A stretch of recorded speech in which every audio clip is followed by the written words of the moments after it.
Bonjour à tous et bienvenue sur videobourse.fr pour l'analyse quotidienne de la paire euro-dollar. Donc on commence par le graphique journalier et on va faire le point fondamentalement. Donc en gros les nouvelles fondamentales aujourd'hui ça a été des craintes par rapport à la zone euro toujours donc qui impactent les marchés et donc l'euro jouant le rôle de valeur refuge étant directement concerné par cela bien baisse. Au niveau des chiffres macroéconomiques qui sont tombés par rapport au chômage US, ils ont été plutôt bons, en tout cas meilleurs que les attentes. Autrement, on a eu des chiffres de moindre importance qui sont tombés tout au long de la journée par rapport à l'économie européenne, ils ont été mitigés, par rapport à l'économie américaine, ils ont été plutôt bons. Donc dans l'ensemble, les chiffres ont été plutôt bons, mais toujours des craintes importantes par rapport à l'économie, pardon, aux dettes européennes. Donc les gros... J'ai pourtant pas eu... On n'a rien eu de particulier qui est tombé a priori aujourd'hui. On a eu la France qui a fait une émission de dette qui s'est bien passée. Les, les gros titres de la journée, ça a été l'Iran qui minimise les sanctions par rapport à l'embargo du pétrole fait par les Européens. On a eu des bons chiffres par rapport à Airbus qui a vendu beaucoup d'avions en 2011. Boeing en a vendu moins. Les dépenses informatiques vont baisser en 2012. Certaines sociétés sont en grande difficulté comme Kodak, ça c'est par rapport à l'économie américaine. On a les dossiers Petro Plus, d'autres dossiers, France, etc. propres et précisément sur la France.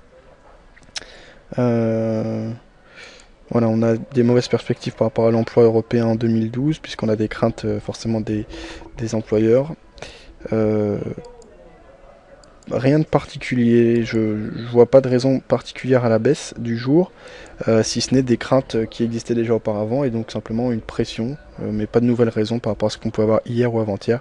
Simplement, l'avenir est toujours assez sombre et on voit pas d'éclaircie pour le moment puisque les décisions qui sont à prendre pour résoudre ce problème de dette impliquent de la rigueur et la rigueur pénalise la croissance forcément, donc c'est pas une situation facile et quoi qu'il arrive, ce sera des années difficiles, ce qui me conforte dans mon avis baissier sur l'euro. Hein. Vous savez que je suis vendeur depuis la question des précédents plus bas et que pour le moment ça se passe bien, puisqu'on poursuit le mouvement baissier. Donc on verra ça juste après. Déjà, je regarde à court terme comment s'est matérialisé le rebond aujourd'hui, donc le 5.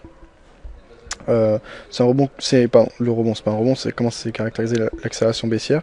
Ça n'a pas été une accélération vive, donc liée à une news, ça a été une accélération qui s'est faite tout au long de la journée, donc précisément de 9h française jusqu'à 17h, 18h, donc vraiment ça a été une baisse sur toute la journée, essentiellement le matin.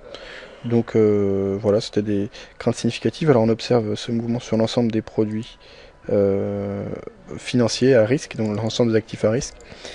Ici sur le CAC on a eu une baisse, sur l'or on a l'impression que l'or reprend son rôle d'actif de valeur refuge puisqu'on a une hausse de l'or intéressante. Les marchés actions américains se sont maintenus, on n'a pas eu d'hausse particulière, on a vu que c'est maintenu, il y a eu des bons chiffres par rapport à l'économie américaine donc c'est plutôt logique. Je vais jeter un coup d'œil du côté du pétrole pour voir ce qu'il en est. Alors...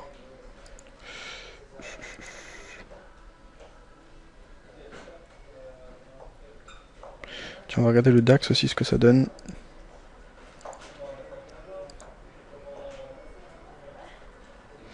Le DAX a... Alors, je vais mettre en journalier. Pas trop souffert aujourd'hui, c'est bien maintenu le DAX. Et donc, le pétrole tient l'ensemble des produits... non. Alors, le pétrole... Voilà.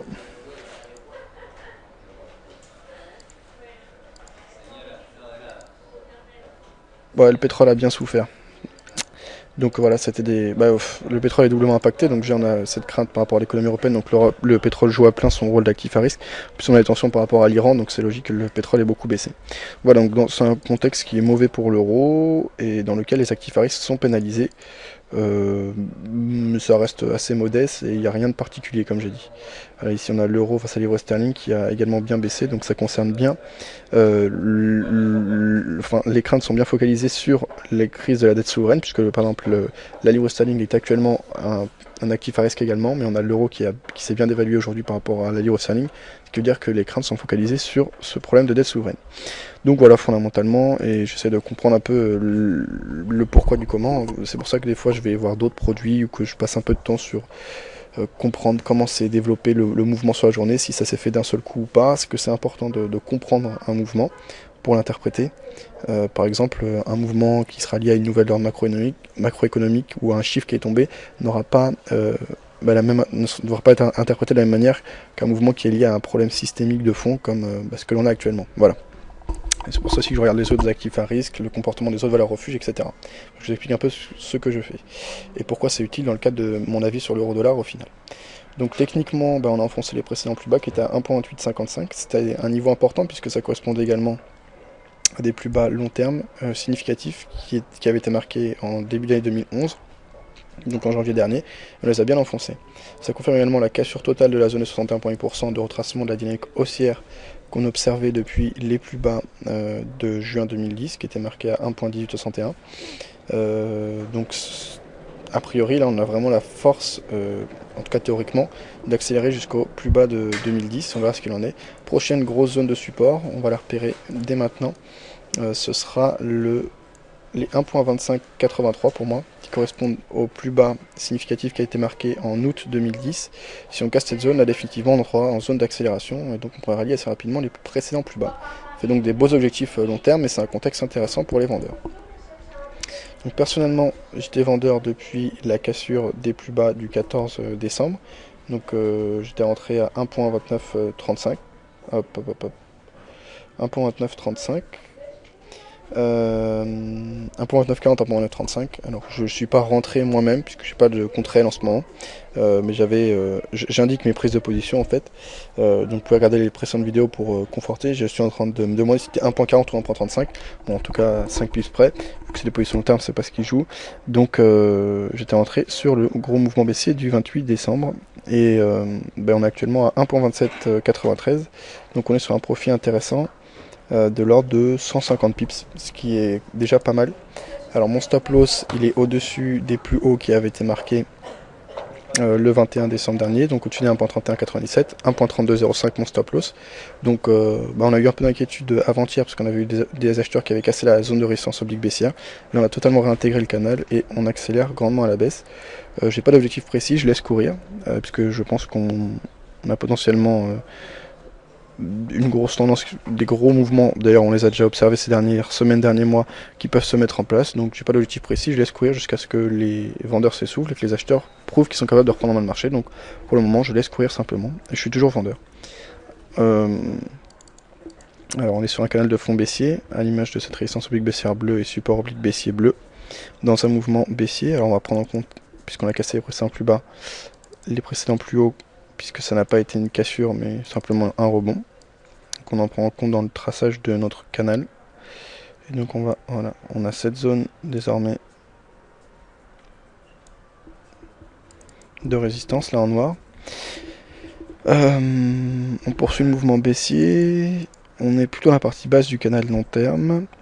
On réintègre donc parfaitement le mouvement baissier moyen terme en cours qu'on observe depuis les plus hauts du 27 octobre dernier.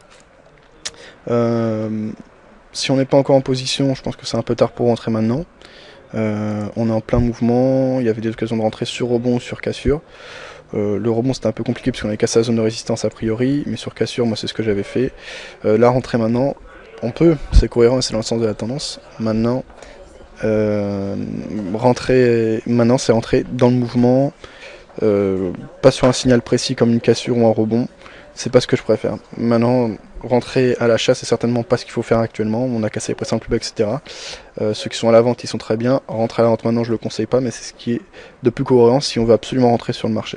Maintenant, ceux qui sont pas encore rentrés, être patient maintenant et attendre un rebond ou une nouvelle cassure de seuil important pour rentrer. Mais rentrer actuellement, ça me semble pas des plus cohérents. Alors, ce qui peut être intéressant également, c'est simplement jouer le pullback sur la cassure des précédents plus bas, qui était marqué le 29 décembre dernier, donc à 1.2855. Si on revient le tester, pourquoi pas rentrer sur pullback, ça permet de reprendre le même mouvement que si on était rentré sur breakout, donc cassure de ses précédents plus bas. J'ai dit on est actuellement dans la partie basse du canal de fond long terme. Comme on dit, les arbres ne montent pas au ciel. Pour le moment, il n'y a pas de signe d'affaiblissement vendeur, mais il y a un moment où il y aura des rebonds, même si le contexte fondamental est propice à une baisse de l'euro. Donc il faudra savoir quitter au bon moment. Pour le moment j'ai pas d'inquiétude, donc je laisse courir cette position à la vente. Alors on passe sur du moyen terme en H4. Alors en H4 on voit bien qu'on a complètement réintégré le canal de fond baissier. On a également enfoncé les précédents plus bas, donc je peux supprimer les fibos ici.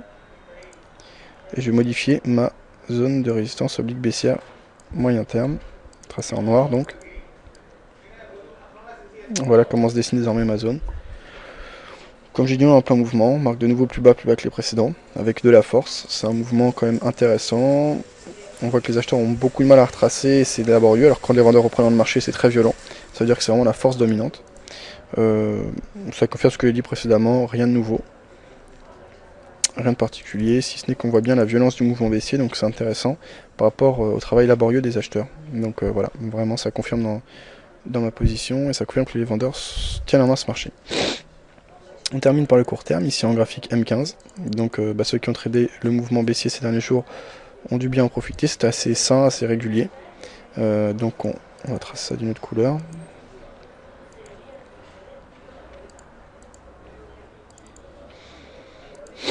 Donc depuis les plus hauts du 4 janvier au matin, on marque des grosses phases d'accélération, des petites phases de rebond qui vont être de rentrée et des phases d'accélération violentes. Donc pour les traders intraday, je pense que c'était assez intéressant ces derniers jours. Voilà comment se dessine le canal, donc en gris sur mon graphe.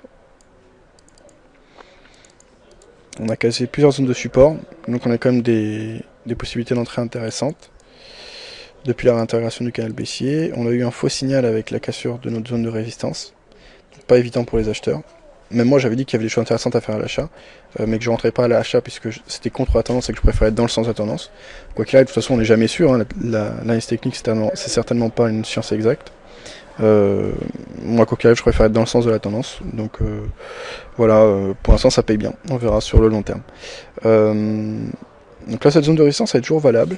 On a eu un excès, des fois on a voilà, des faux signaux comme ça. On voit que finalement cette zone de résistance elle est toujours plutôt valable puisque après la réintégration on est revenu à tester, on a rebondi 2 fois dessus. Donc on peut interpréter ça comme un faux signal, une tentative et un échec de la part des acheteurs. Mais c'est pas forcément obligatoire de prendre en compte ce plus haut. Là on voit que cette zone de résistance est valide, donc on la garde. Alors là la nuit, après une grosse journée de tendance et en l'occurrence de baisse, on a de la consolidation et pas de la correction. C'est pas du tout étonnant, ça veut pas dire que les vendeurs faiblissent, simplement que la nuit on n'a pas de gros mouvements, et déjà le fait qu'on n'ait pas une correction mais simplement une consolidation, ça indique pour moi que les vendeurs tiennent toujours clairement en main le marché. Je repère les Fibonacci en prenant les plus hauts du 4, donc qui étaient marqués à 1.3072, et les plus bas du jour qui ont été marqués à 1.2769. On voit qu'on est toujours largement en dessous des 23.6 et que les vendeurs maintiennent la pression. En intraday, quoi faire? Aucun argument à l'achat pour moi, que ce soit technique ou fondamental, à part les bons chiffres US, mais vraiment c'est la crise européenne qui prend le dessus en ce moment et sur laquelle les investisseurs sont focalisés. Ceux qui ne sont pas encore rentrés, attendre pourquoi pas une phase de rebond. Donc à moyen terme j'ai dit pour jouer le pullback, et à court terme ça se traduirait ici en M30 par un retest. Alors la zone des 1.2852, elle correspond à... Pardon. Oui, entre les 23.6 et les 38.2% de retracement. Donc en l'occurrence, si on veut jouer quelque chose d'intéressant pour moi à court terme, soit on joue les Fibos, donc on attend qu'on atteigne des niveaux importants comme les 23.6, les 38.2, les 50%, et on attend un affaiblissement de la part des acheteurs pour rentrer à la vente et jouer la poursuite du mouvement baissier. Soit on attend un retest de la résistance oblique baissière tracée en noir, et là encore un échec de la part des acheteurs pour une éventuelle cassure, une amorce de reprise en main du marché par les vendeurs avec des signaux de baisse comme par exemple des angles bandes baissières, des marteaux inversés, etc. Donc tous les signaux de retournement qu'on connaît habituellement, hein, les différentes figures au niveau de l'étude des chandeliers ou bien au niveau de l'étude de vos indicateurs utilisés par exemple le RSI ou le stochastique à court terme pour entrer à la vente. Donc pour conclure sur l'euro-dollar et pour résumer mon avis, l'avis est clairement baissier. Si on est déjà dans le mouvement et si on a déjà pris position à la vente, on profite du voyage, et pour l'instant on ne touche à rien. Je ne conseille pas de couper la position puisqu'on est en plein mouvement. Si on n'est pas encore rentré, attendre plutôt une phase de rebond pour rentrer à meilleur compte que rentrer en plein mouvement. Si on veut absolument rentrer, l'option à choisir est plutôt la baisse que l'achat à mon avis. Si on a un avis fondamental haussier pour l'euro-dollar. Et ça peut se comprendre, hein. Moi j'ai pas un avis, c'est pas mon avis, mais c'est subjectif et chacun a un avis différent. Eh bien, pour l'instant j'ai aucun argument, donc patience en attendant qu'on ait des signaux de représentement du marché par les acheteurs et au moins des signaux d'affaiblissement de la part des vendeurs, ce qui n'est pas du tout le cas actuellement. Voilà, je pense avoir résumé mon avis. Pour donner simplement un niveau d'objectifs, parce qu'il y en a qui aiment trader avec des objectifs précis, ça peut se comprendre. Mais pour moi, à moyen et long terme, le prochain objectif serait le ralliement de la zone de support horizontale long terme des 1.2583, donc on peut par exemple placer un objectif à 1.26. Ça me semblerait plutôt cohérent. Voilà, bonne soirée à tous, bon trade, et à demain sur videobourse.fr.